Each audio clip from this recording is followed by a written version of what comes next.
Today I'm going to show you how to retrofit an upgraded steering wheel in your Porsche. In my case, I am retrofitting this 991.2 steering wheel in my 981 Cayman S, but the same procedure applies to a lot of Porsches out there. So Caymans, 911s, Macans. This is a very, very similar procedure across the whole Porsche lineup.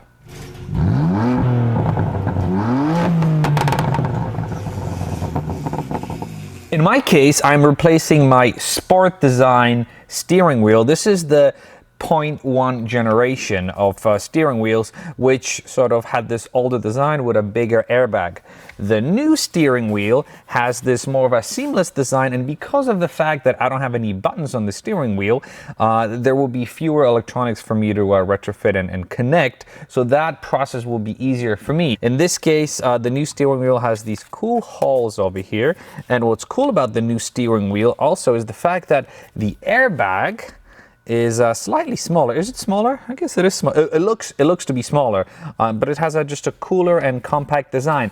And last but not least, I've been searching for a steering wheel like this for a while because I wanted one with perforated leather.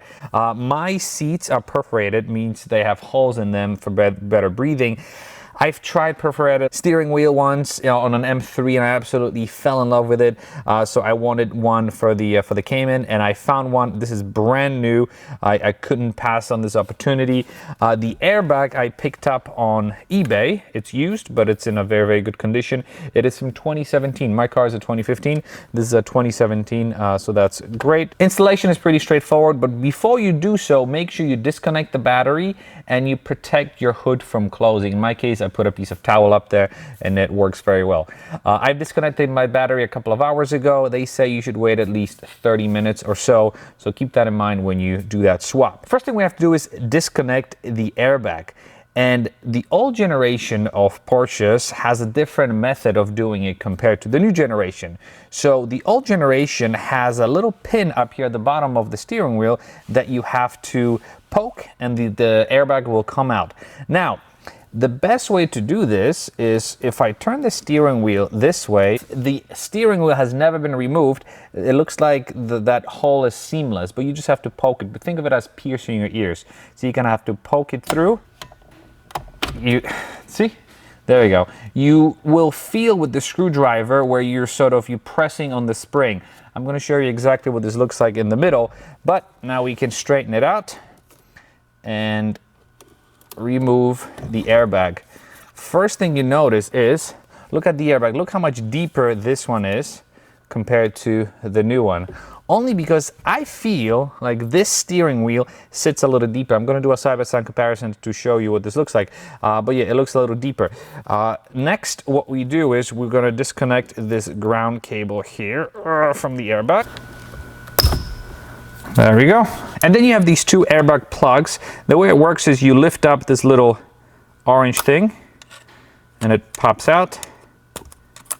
You lift up the second orange thing and it pops right out. Before we get to the next step, let me show you how this whole spring operation works. You see I'm putting the hole here, and you see how when the screwdriver goes in, it pushes on this spring and it lifts the airbag clips away, so it simply pops out. There's a little connector in here right in the middle, which you also have to disconnect. That one you just press with your finger and it comes out. This is a piece that attaches to your clock spring, so you definitely don't want to have it connected when you're removing the steering wheel. Look, I've gained an impact wrench. Now the next step is to remove this middle bolt here, and you remove it using this special socket. It's a CRV12. It's a 12-sided socket, size 12. So it sticks right in. I'm going to link it in the description. It's a weird socket. I don't know exactly what this is called. But instead of me using a wrench, I'm just going to use this guy. And it simply unscrews. And yeah, check this out. The old steering wheel simply comes off. Now, no need to worry about marking where the center is, because the old steering wheel, and same thing with the new one, there's a little notch. There's a little notch right in there. You see right in there? There's a little notch that lines up with a little notch that's on top of this little input shaft here. So there you have it. This is your old setup, and this is your new setup. First thing you notice is that the old setup, and I hope I can capture it on camera, maybe I can show it this way. The middle section here sort of pokes out at you, whereas the new airbag, the middle section sort of is more sunk in. This is given by the fact that the new airbag is a lot smaller or shallower than the old one. And check this out, this can be evident here. You see where the old one, the center sort of pokes out, whereas with the new one, the center is sort of sunk in. So I feel like it's just, again, it's just a much modern design, not much to it. In terms of the size, they are pretty much identical. This came out of a Cayman S, also in Europe. So it should be the same size. Okay, the moment of truth. We're gonna go ahead and install it. Just keep in mind, you've got the little clock spring plug that you have to plug into here. This little guy will align up with a hole that's here. And then you've got the airbag plugs that will be plugged into the airbag. There's no ground plug here, so don't worry about it. And again, the new one also has a little notch up here, which then lines up with this notch over here. So let's do this without any further ado. Ooh. With this one, it seems like as you're pushing it in, it's also good to push the plug in. This is how it works. Oh, wow. Huh. Look at this. Very, very cool. Then we're going to reinstall the plug. I'm gonna try to post the torque specs below. And now, so the airbag, look how beautiful this airbag is.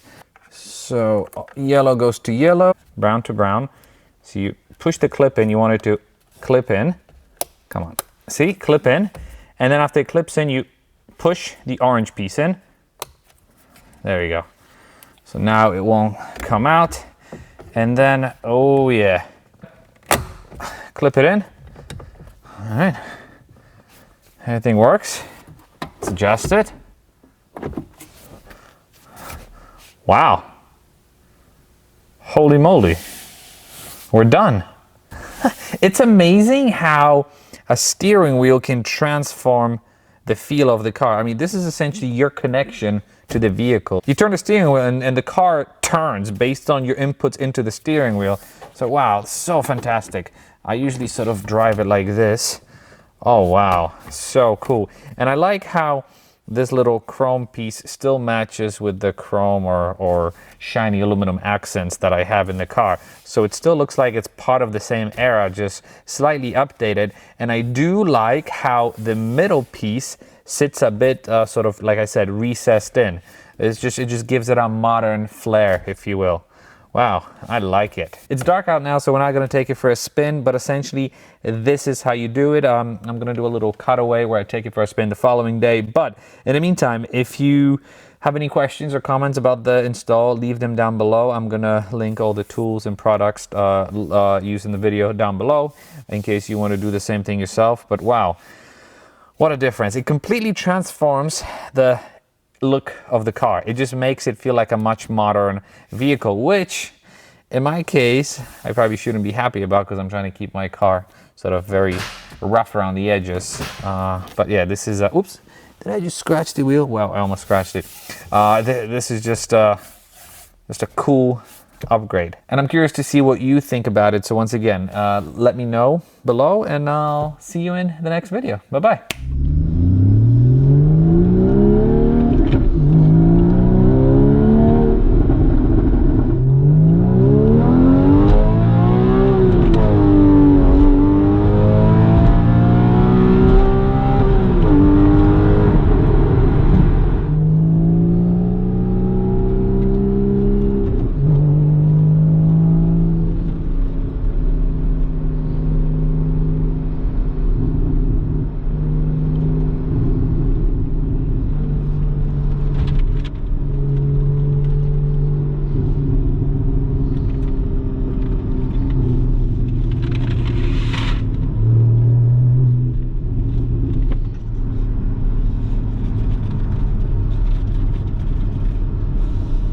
One thing I forgot to add is at the end, I'm using this product, this leather protection cream.